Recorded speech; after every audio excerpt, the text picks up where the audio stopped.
Now, the civil war in Syria looks set to enter a new and even more dangerous phase, with government forces on the move to help Kurdish fighters who are under attack from Turkey. Now, Turkish forces crossed into Syria last week. The Turkish government regards the Kurdish fighters as terrorists and wants to occupy a buffer zone reaching 20 miles into Syria. The Kurds have now turned to Syria's President Assad for help.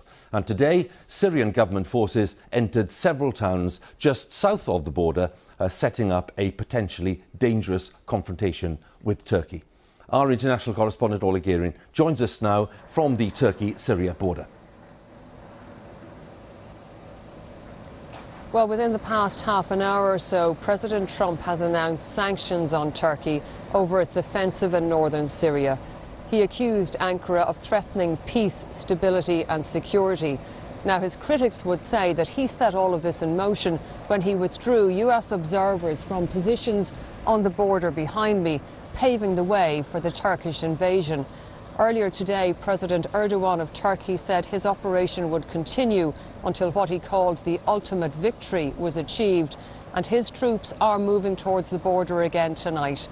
In the international community, there is now a growing sense of crisis.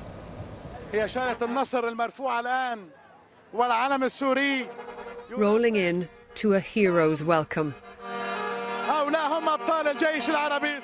Troops of the Assad regime handed a victory without firing a shot, arriving today in the strategic town of Ain Issa. Look who's back. The Kurds say they had to do a deal with the regime after Washington left them alone to face a Turkish invasion. The choice, they say, was compromise or genocide. Further along a key highway, the town of Tel Tamer, also back in Assad's hands. Loyalists resurfacing. I've kept this picture hidden for years, waiting for this day, he says. But for other Syrians, this about turn is a painful blow. We met Abu Saddam and his family on the Turkish side of the border. He planned to go home to Tel Tamer once Kurdish militia were gone. Not anymore. I was shocked when they told me that the regime is now in control. We were happy when the Turkish army went in. We were hoping to go back and live happily in our village.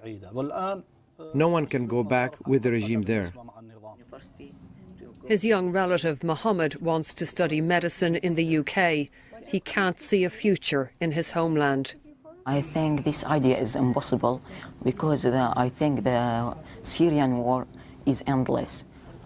Does that make you feel sad? I'm feeling sad for my country, for my people, but what I can do for them.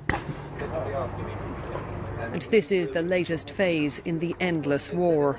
Turkey continuing to pound northern Syria. Here a drone strike, allegedly targeting a Kurdish ammunition supply. We work with the precision of a jeweler, President Erdogan claimed today. But the civilian death toll is growing. Well, just across the border here in the Syrian town of Talabayat, rebels backed by Turkey have just raised their flags.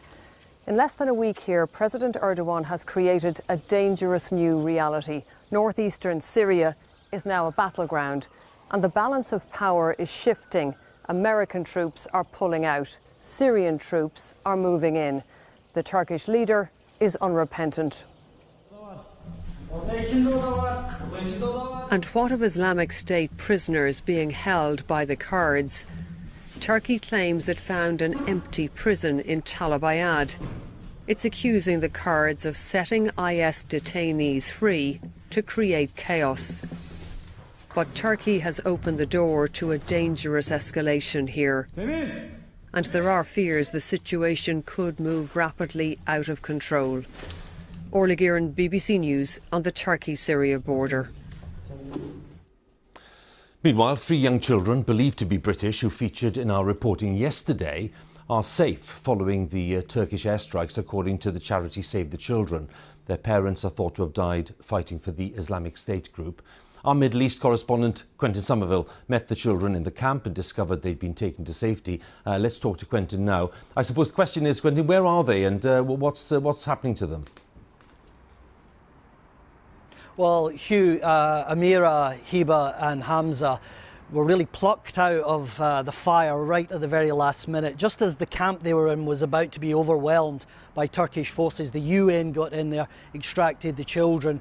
In the last few minutes, last few hours I should say, we've received a statement from Save the Children. It said they were moved into the care of a local agency in Ain Issa. But as the troops advanced, they were really in the heart of a maelstrom. These with Turkish forces moving in from one side, and of course the regime are now moving into that area. The children were moved to Raqqa with 21 other orphans. Hugh, it's worth remembering what these children have been through. They've seen their parents die in front of them. They've witnessed the most incredible atrocities, and they've suffered under the Islamic State propaganda for many, many years. These children are victims, and while they are in a safe place at the moment, Syria is not safe at all. So it's very important that we learn as much information about their relatives back in Britain as soon as possible, so that we can start the process of bringing these children home. Quentin, many thanks once again. Quentin Somerville there in Beirut. Well, as we've been hearing, the US's decision to pull out all of its troops from the region is a major turning point in the conflict. On one side is President Erdogan's Turkey, a NATO member whose aim is to force Kurdish forces from that border area. And now, following a deal with the Assad regime, Syrian government forces are helping the Kurds. And the Assad regime is backed by Iran and Russia. Let's talk to our Middle East editor, Jeremy Bowen, who's in Erbil in the Kurdish region of Iraq.